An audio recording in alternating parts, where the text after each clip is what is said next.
이 부분이 깜빡이가 아니고 이 부분이 깜빡입니다. 이 부분이 브레이크가 아니고 이 부분이 브레이크예요. 네, 안녕하세요. 모카 김한영입니다. 오늘 나와 있는 곳은 더 K 호텔이에요. 더 K 호텔에서 화재 자동차, 이상하게 받아들이지 마세요. 네, 화재 자동차 볼트 EUV, 볼트 EV 이렇게 두 대를 전시하고 그리고 시승까지 한다고 해서 직접 나와봤습니다. 어떤 차인지 함께 살펴보시죠.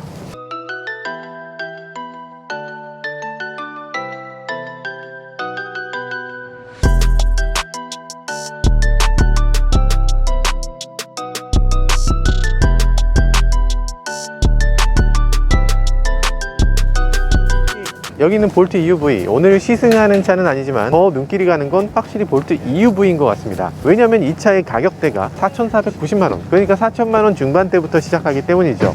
우리나라에서 나오는 전기차, 400km 넘게 가는 전기차 중에선 가장 저렴한 자동차일 텐데요. 보조금을 받게 되면 3천만원 중반대에서 구입할 수 있는 그런 아주 합리적인 가격대, 누구나 탐낼 만한 그런 가격대에 잘 나온 것 같습니다.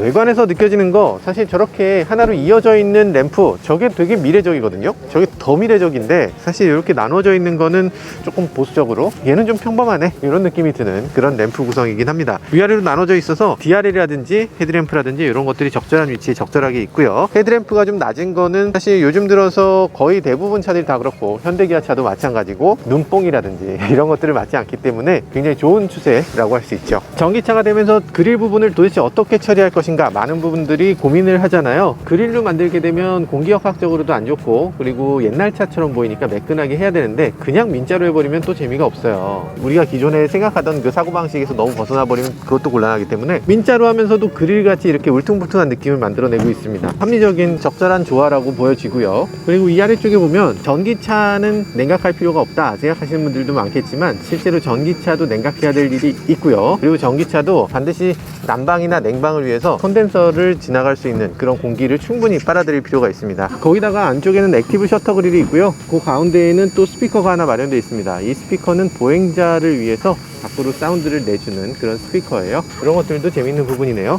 그리고 앞쪽에 있는 카메라, 독특한 부분이 하나 있는데 보통의 카메라는 그냥 카메라만 폭하니 박혀 있잖아요. 근데 얘는 지금 굉장히 꼼꼼하게 플라스틱을 만들었습니다. 그래서 카메라에 위쪽으로 모자를 씌워놨어. 모자를 씌워놔서 카메라에 만약에 빛이 오더라도 카메라에 직접적으로 비쳐서 앞쪽 화면이 뿌얘지거나 이런 일을 최소한으로 막아주고 그리고 오염도 방지할 수 있도록 이런 식으로 만들어져 있어요. 기계 세차를 하는 경우에 여기 카메라가 조금씩 손상되는데 그런 카메라 손상도 조금 막아줄 수 있겠네요. 쉐보레 배지는 블랙 배지로 이렇게 만들어져 있고요. 굉장히 강인해 보이는 거, 이 앞부분 디자인 굉장히 마음에 듭니다. 현대차처럼 꼼꼼한 느낌이라기보다는 약간 선이 굵고 크고 그리고 세련된 느낌이 들어서 저는 이 앞부분이 굉장히 마음에 드네요. 어쨌든 이런 차들도 결국엔 한국의 디자이너들이 디자인하지 않았을까 이런 생각이 들기도 하고요. 어쨌든 우리나라 GM R&D 센터가 굉장히 많은 역할을 하고 있다고 하니까요, 큰 역할을 했을 것 같긴 합니다. 앞쪽에 뭔가 있을까요? 프렁크 같은 거는 없네요. 프렁크 없는 거 좀 아쉽고요. 이쪽에 그리고 배터리가 별도로 마련되어 있네요. 요즘 들어서 배터리를 뒤쪽으로 숨기는 경우가 많이 있는데 이 차는 아직은 배터리가 여기 있습니다. 지금까지 전기차들은 대부분 배터리가 앞에 있죠. 근데 이 배터리 도대체 뭐에 쓰는 거냐? 전기차 밑에 배터리가 어마어마하게 많은데 여기다 조그마한 배터리 이거 왜 달아놨냐? 이렇게 얘기하시는 분들 계시죠. 그 큰 배터리가 평소에는 전원을 빼놓고 있는 거예요. 그러다가 시동을 딱 걸면 전원이 탁 연결돼야 되는데 그런 것들을 작동시키려면 이 전원이 필요하고요. 그리고 또 이 차에 있는 모든 램프들 12V로 동작하기 때문에 그런 것들을 하기 위해서도 여기 별도의 배터리가 있는 겁니다. 물론 이 배터리는 메인 배터리에서 전원을 충전할 수 있는 기능이 있기 때문에 필요한 경우에는 전원을 계속 충전할 수 있도록 하는 그런 시스템도 마련되어 있습니다. 냉각수가 좀 희한하게 한 군데, 두 군데, 세 군데로 나눠져 있어요. 이 빨간 냉각수는 덱스쿨이라는 GM의 독특한 부동액인데요. 일반 내연기관 부동액하고 아주 비슷한 유기산 베이스의 부동액입니다. GM도 얼마 전에 볼트 화재 사고 이후로 전기 전도율이 상당히 줄어든 이런 부동액을 전기차용으로 사용하고 있습니다. 뚜껑을 열어보면 굉장히 재밌는 것들을 발견할 수가 있죠. 뭐냐면 메이드 인 코리아 를 볼 수 있습니다. 여기도 메이드 인 코리아. 메이드 인 코리아가 굉장히 많아요. 이 볼트를 보면 상당 부분 이 안에 있는 배터리 당연히 국산이고요. 모터 당연히 국산이고요. AC/DC, DC/DC 모든 컨버터들 이런 류들이 다 국산입니다. 안에 있는 디스플레이도 국산이고요. 안에 있는 여러 소재들도 다 국산이에요. 이게 어지간한 건 다 코리아제이기 때문에 전장 제품의 70% 80%가 한국에서 생산된다고 합니다. 그럼 이거 국산차잖아. 미국에서 나사만 쪼인 것 같은데 어쨌든 약간 그런 느낌이 들지만 어쨌든 우리나라에서 많은 역할을 하고 있는 자동차 라고 할 수 있고요. 그래서 그 역할을 잘 했는지 그런 것들을 한번 보도록 하겠습니다. 일단 이 차의 배터리 부분, 배터리는 지금 LG 에너지 솔루션이 제공하고 있는 배터리를 안쪽에 장착하고 있고요. 배터리를 전체를 깔아서 굉장히 넓은 영역을 배터리 영역으로 사용하고 있습니다. 그러다 보니까 주행거리가 400km를 훌쩍 넘는 그런 충분한 주행거리를 보여주고 있고요. 타이어는 미쉐린 그린 X 타이어를 사용하고 있어요. 에너지 세이빙을 위한 타이어이기 때문에 타이어가 그렇게 고급스럽다거나 그렇진 않습니다. 그냥 무난한 타이어로 보여져요. 그리고 뒤편을 보면 뒤편의 테일램프라든지 이런 것들의 디자인은 앞부분이 굉장히 좀 참신한 것에 비해서 뒷부분은 조금 무난하다 할까? 제가 브레이크 페달 한번 밟아 볼게요. 예쁜가요? 조금 그렇게 예쁘다 하는 느낌까지는 아닌 것 같긴 해요. 뒷부분은 앞부분만큼은 아니다 이런 생각이 살짝 들고요. 그리고 굉장히 좀 독특하게 위쪽이 아래쪽을 살짝 덮는 느낌으로 디자인이 됐어요. 여기를 이렇게 딱 맞추는 경우가 많은데 딱 맞추는 게 아니고 이만큼 떠 있는 그런 형태입니다. 아마 어떤 분들은 저기 트렁크 열렸어요 이렇게 얘기할 수도 있는 그런 형태로 되어 있습니다. 깜짝 놀랐습니다. 지금 아니 왜 이걸 수동으로 하지? 안쪽으로 수납 공간이 많잖아요. 수납 공간이 많이 있는데 이렇게까지 많은 차는 처음 본 것 같아요. 히든 스페이스로 어마어마하게 여기 있던 게 여기까지 내려간다는 이만큼의 히든 스페이스가 있습니다. 야 대단한데? 이거는 뭔지 아세요? 선반인데요. 선반이 이렇게 이럴 거면 뭐하러 이걸 선반을 놨냐 라고 얘기하시는 분들이 분명히 계실 것 같아요. 이런 느낌의 선반을 왜 만들었냐? 그거는 코리아적인 사고방식입니다. USA적인 사고방식은 이 선반이 없으면 큰일 난다는 거예요. 여기에 만약에 짐을 넣었는데 이 선반이 없어 그러면 이 안에 짐 있는 걸 딱 보고서 짐 있네 라고 하고 팍 깬다는 겁니다. 그렇기 때문에 여기 선반이 반드시 있어야 되고요. 선반이 아무 역할을 안 하더라도 안에 있는 걸 숨길 수만 있으면 아주 훌륭한 선반인 거예요. 폴딩 당연히 되고요. 6대4로 폴딩이 됩니다. 좀 좁게 여기에 긴 물건을 싣고 2명이 탈 수 있는 거죠. 저는 4대2대4를 가장 좋아하긴 합니다만 어쨌든 이렇게 6대4라도 나눠서 폴딩 되는 게 굉장히 좋아 보이긴 하네요. 이렇게 폴딩을 하고요. 그리고 차박을 하기 위해서 여기를 올라간다. 약간 풀플랫이 되려면 헤드레스트를 빼야 될 것 같아요. 이 헤드레스트 때문에 이게 살짝 들리거든요. 이렇게 딱 치고 한번 누워보면 일단 조금 어렵습니다. 좀 어려워요. 머리 정도는 포기할 수 있잖아. 아니면 다리를 포기하면 돼요.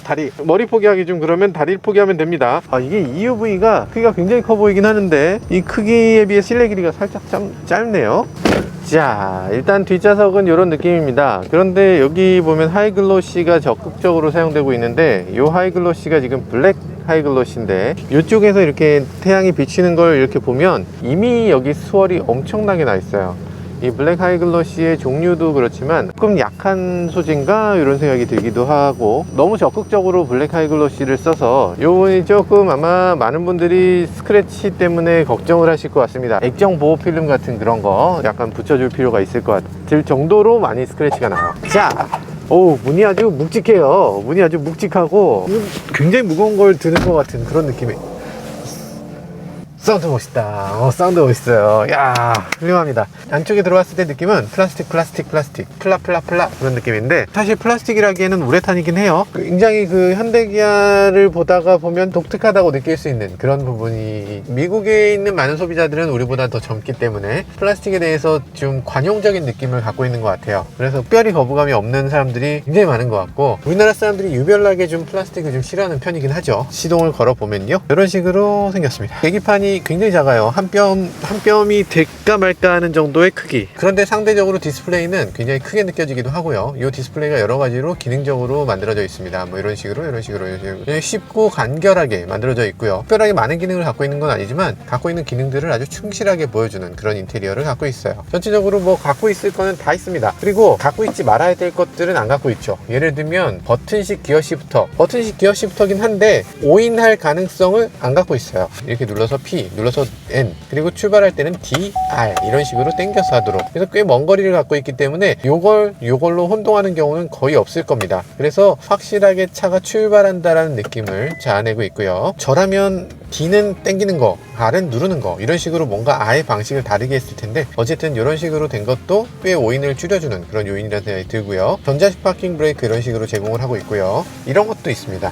넣으면 그냥 충전이 돼요. 굉장히 편하게 이렇게 충전이 돼 있고, 현대기아는 문을 열면 충전이 안 되도록 하는 그런 기능을 제공하고 있는데, 우리나라 전파법과 관계가 있는 걸까요? 정확한 이유는 모르겠지만 어쨌든 현대기아는 여기 문만 열면 충전이 안 돼요. 그런데 얘는 문을 열고도 충전이 잘 되고, 약간 흔들려도, 약간 좀 대충 놔도 충전이 다 되는 그런 걸 볼 수 있어요. 충전 패드 자체가 꽤 잘 만들어져 있기도 합니다. 카플레이 같은 경우에 현대차는 무선 카플레이는 지원하지 않는데, 이 차는 무선 카플레이까지 지원을 하는 그런 특징이 있죠. 현대차도 고급 트림에서는 안 되고, 그 밑에 트림은 무선 카플레이를 또 지원하더라고요. 전화 추가. 이렇게 주행 중에도 블루투스를 연결할 수 있어요. 뭐 당연히 그래야죠. 현대기아는 도대체 왜 주행 중에 블루투스 연결이 안 되게 했는지, 뭐 그게 안전의 이유라고 하면 나머지도 다 안 됐어야죠. 안전의 이유랑 무슨 상관이 있어. 다른 건 다 되는데 그것만 안 되는 이유는 사실 없죠. 그래서 얘는 주행 중에 블루투스 연결이 잘 됩니다. 카플레이도 무선으로 이렇게 접속이 되고요. 카플레이 들어보면요, 카플레이는 사실 음질이 조금 떨어질 수 있죠. 이 차에선 그렇지 않은 것 같습니다. 이 차에선 음질이 꽤 괜찮네요.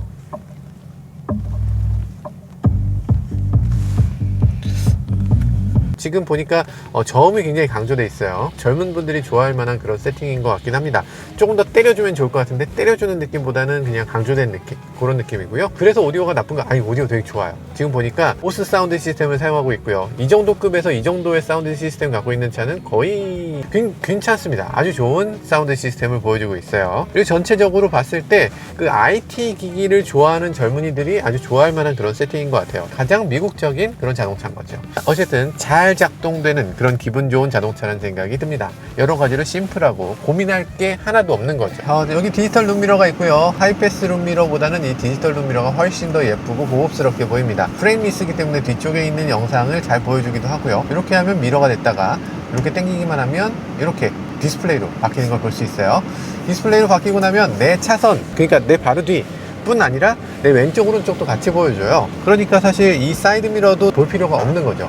사이드 미러도 안 보고도 갈 수 있는 정도로 넓은 영역을 보여주긴 하는데, 그래도 사각지대가 있기 때문에, 그러니까 내 왼쪽이나 내 오른쪽에 카메라를 벗어난 곳에 있는 오토바이나 사람이 있을 경우는 여기 나타나지 않을 수 있기 때문에, 그런 경우를 대비해서 미러를 보긴 봐야 됩니다. 어떤 사람들은 이런 것도 불만이라고 할 수 있을까? 사실 이거 불만이라고 하기 좀 그렇지만, 비상등이 오른쪽에 치우쳐 있는 거죠. 우리나라 소비자들이 이상하게 이걸 가운데 꼭 놔달라고 한다는 거예요. 하여간 가운데 아니면 안 된대. 근데 미국에서는 그런 거 없죠. 우리나라에서는 아마 이게 미안등으로 써야 되기 때문에 쉽게 누를 수 있어야 되는 것 같은데, 미국에서 이거 하자드라고 하는데, 이 하자드 같은 경우는 비상일 때만 써요. 만약에 여러분들이 비상등을 켜고 길에 서 있으면 누군가 와서 도와줍니다. 왜 그래? 무슨 일이야? 이렇게 물어봐요. 그럴 정도로 이 비상등이라는 건 함부로 켜는 게 아닌데, 여기 있다고 해서 크게 문제가 될까?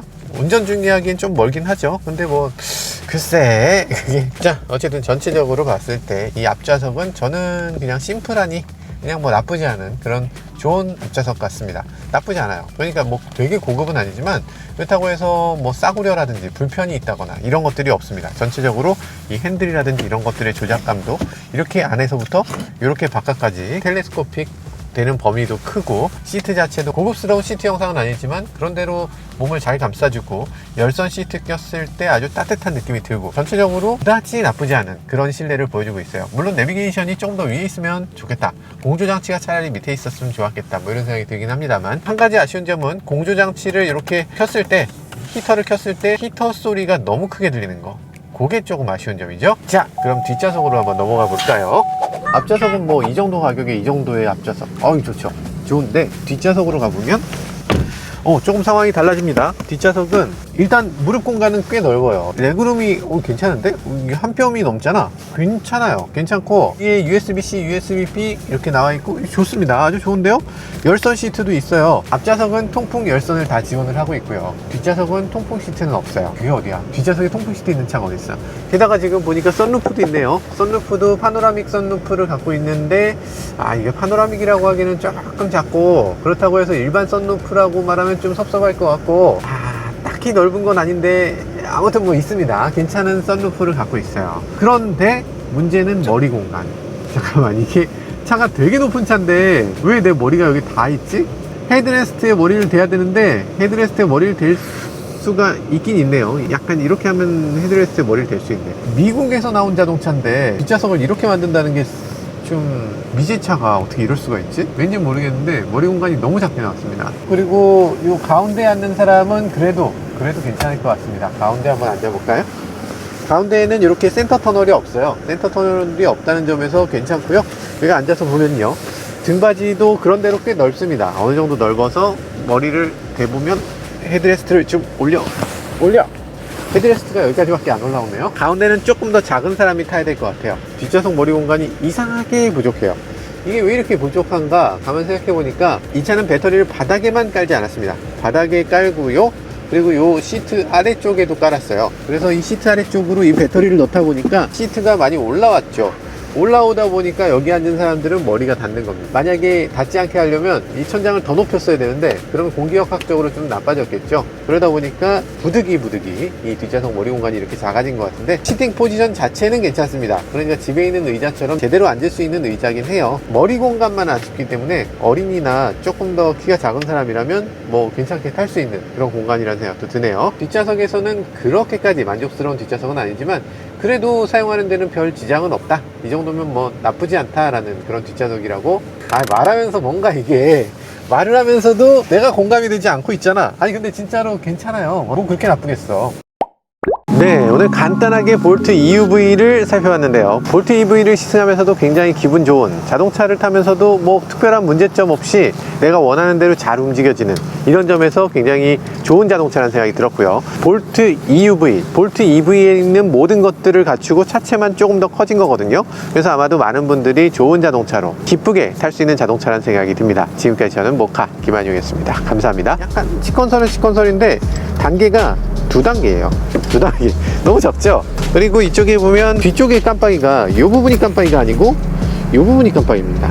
이 부분이 브레이크가 아니고 이 부분이 브레이크예요. 겸하는 그런 램프를 사용하고 있어요. 그래서 아마도 많은 분들이 다니다가 브레이크 등 안 들어왔는데 라고 생각하지만 브레이크가 딱 들어오는 그런 경우가 있을 수 있어요. 한미 FTA를 통해서 미국 규정을 그대로 가져왔기 때문에 이런 겁니다.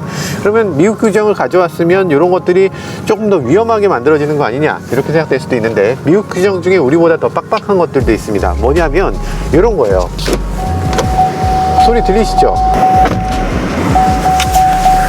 문만 열려도 소리가 나고요. 그리고 안전벨트를 안 매고 조금만 가도 바로 소리가 납니다. 그게 미국 자동차의 규정이라서 우리나라보다 조금 더 삥삥거리는 소리를 더 많이 들으실 수 있는 그런 점도 있어요. 다 단점인데